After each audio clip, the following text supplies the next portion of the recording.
Before the story moves forward, it helps to remember where it paused. A researcher found a historical record that appeared complete, yet had been carefully edited. Pages were not destroyed but erased with precision, removing context rather than events. What disappeared was not drama, but hesitation, a quiet moment of choice. That absence created a sense of inevitability that discouraged inquiry. And now the story continues.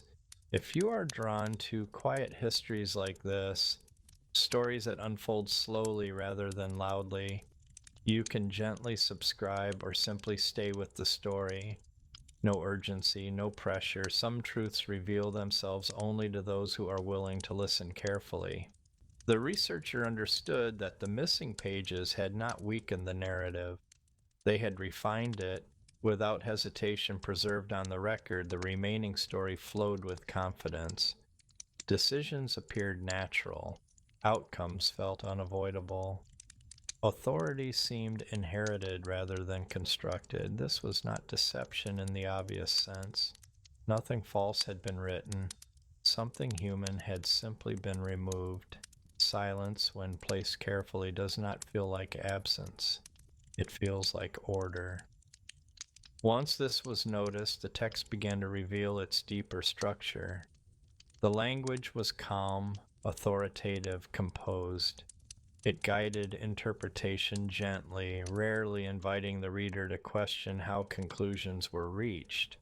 Phrases like long understood, widely accepted, and inevitable progression appeared frequently, offering reassurance instead of explanation. The story did not argue its position, it assumed it.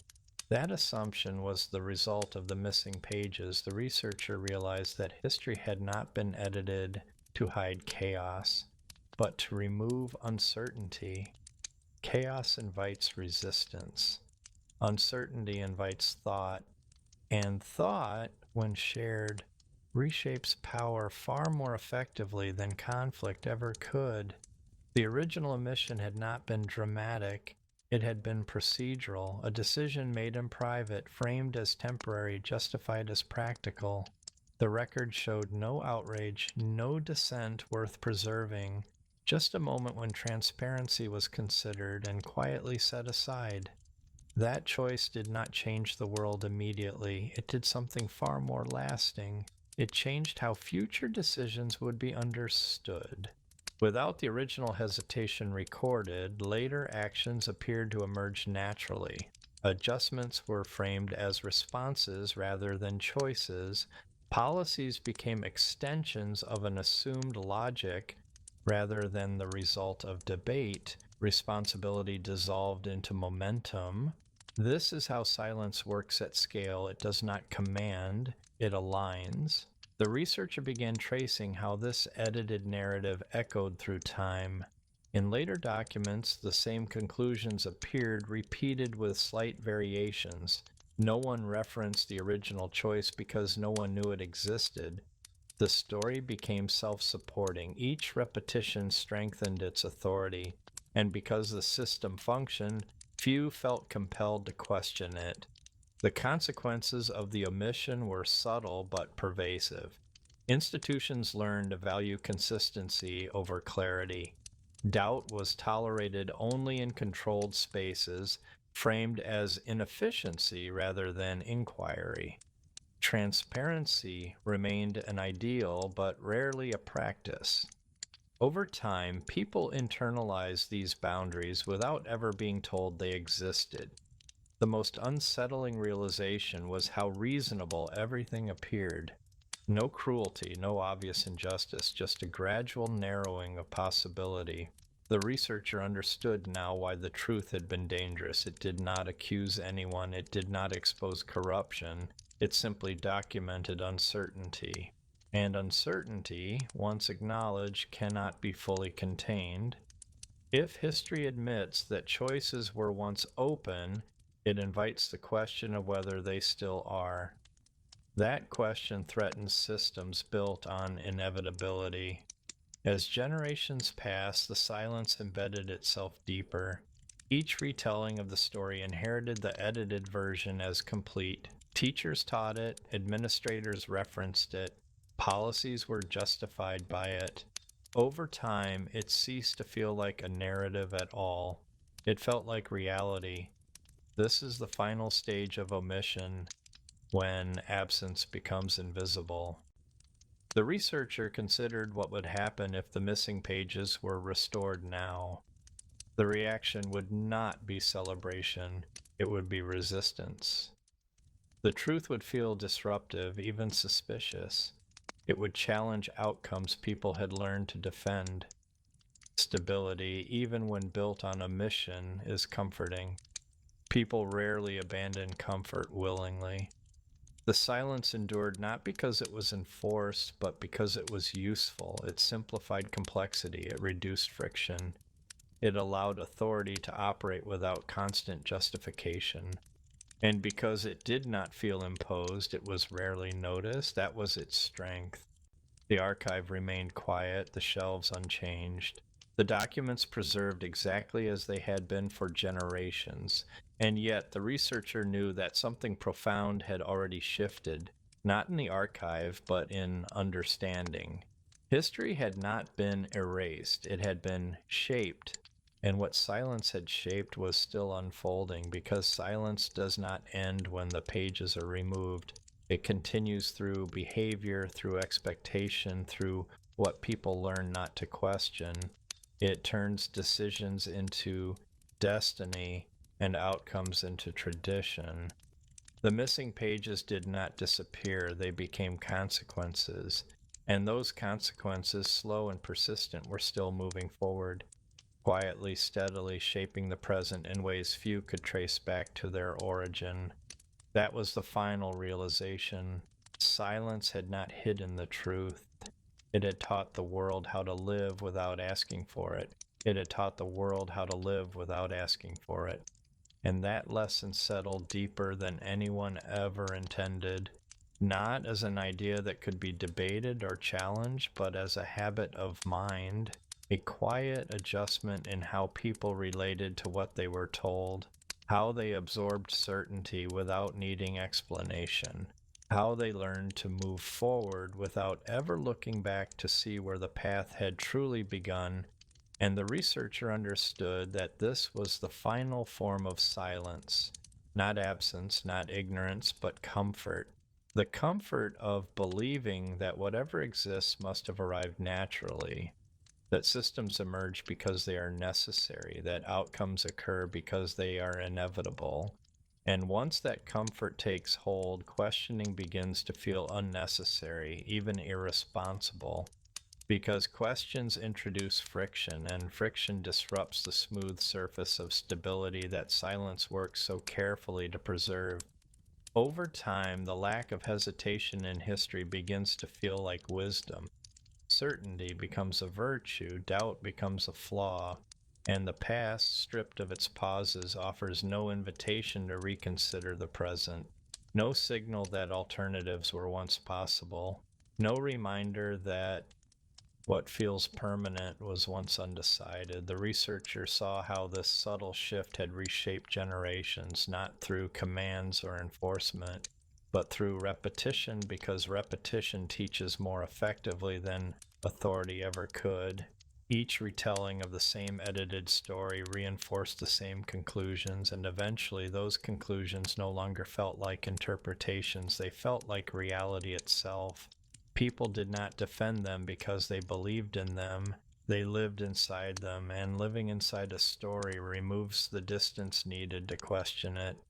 Silence had done its work patiently, allowing time to complete what force never could, shaping expectations so gradually that no single moment felt significant, no single decision felt decisive, and yet the accumulation of these small adjustments altered everything. The researcher realized that even now, even after recognizing what had been removed, there was no simple way to undo its effects. Awareness does not restore what silence has already shaped. It only reveals the shape itself, and that revelation brings no dramatic release, no sudden clarity. that resolves tension, it brings weight. The weight of understanding that history's most powerful influence lies not in what it declares openly, but in what it removes so quietly that the removal itself disappears from memory. The missing pages were not hidden to protect people from chaos, they were removed to protect people from uncertainty. Because uncertainty invites imagination, and imagination threatens systems that rely on inevitability to justify themselves. The truth contained in those missing pages was never explosive. It did not accuse or condemn. It simply acknowledged hesitation, and that acknowledgement alone was enough to undermine the authority of everything that followed. Because once hesitation is admitted, certainty becomes fragile and fragility spreads. The researcher understood now why silence had to be perfect, why it had to leave no trace of violence or conflict, because destruction invites suspicion, but erasure invites acceptance. What looks complete is rarely questioned, and what feels smooth is rarely examined. Over generations, the silence embedded itself so deeply that even the idea of missing context felt foreign. People learned conclusions without learning processes, answers without knowing the questions that once existed, and this loss was not felt as loss. It was experienced as clarity, clarity without struggle, clarity without discomfort, clarity without responsibility, and responsibility was the true thing. Silence removed because responsibility requires acknowledging choice, and choice implies accountability, and accountability complicates authority. The researcher traced how this omission echoed through institutions, through language, through habits of thought. How uncertainty was gradually reframed as inefficiency, how hesitation was labeled weakness, how reflection was tolerated only when it did not challenge outcomes. None of this was mandated, it was learned, absorbed quietly from the stories people inherited and repeated. And that was the most unsettling realization of all, that no single person could be blamed, no dramatic villain exposed, because silence does not need intention. Once it becomes tradition, it sustains itself, rewarded by stability, protected by familiarity, defended by the comfort it provides. The longer the silence remained, the heavier the truth became, not because the truth changed, but because people changed around it. What was once simple honesty began to feel disruptive, unnecessary, even dangerous. The missing pages no longer fit into the world they had helped create. Restoring them would not feel like completion, it would feel like intrusion. And that was the final irony. Silence had reshaped the present so thoroughly that truth now appeared out of place within it. The researcher stood surrounded by shelves of preserved memory, understanding that history is not only written by those in power, but maintained by those who decide what no longer needs to be said, what no longer needs to be remembered, what can be safely omitted without consequence. Except consequences always arrive. They simply arrive quietly, folded into outcomes rather than announced as results.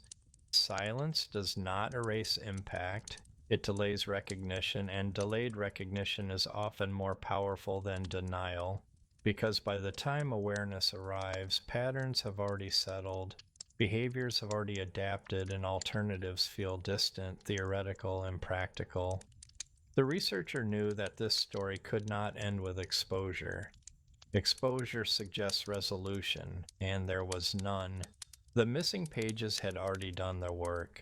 Their influence lived on in assumptions people no longer questioned, in systems that operated smoothly without explanation, in a shared sense of inevitability that discouraged inquiry. And that sense was now part of the world, embedded in how people understood authority, progress, and change. Silence had not created obedience, it had created alignment. And alignment is far more stable than control. The archive remained unchanged, the shelves undisturbed, the records intact. And yet nothing felt neutral anymore. Every confident statement now carried the shadow of an unrecorded pause. Every conclusion rested on something unseen, and once that awareness settles in, it does not shout, it does not demand action, it lingers, it follows you, it changes how you listen, how you trust, how you accept what is presented as complete.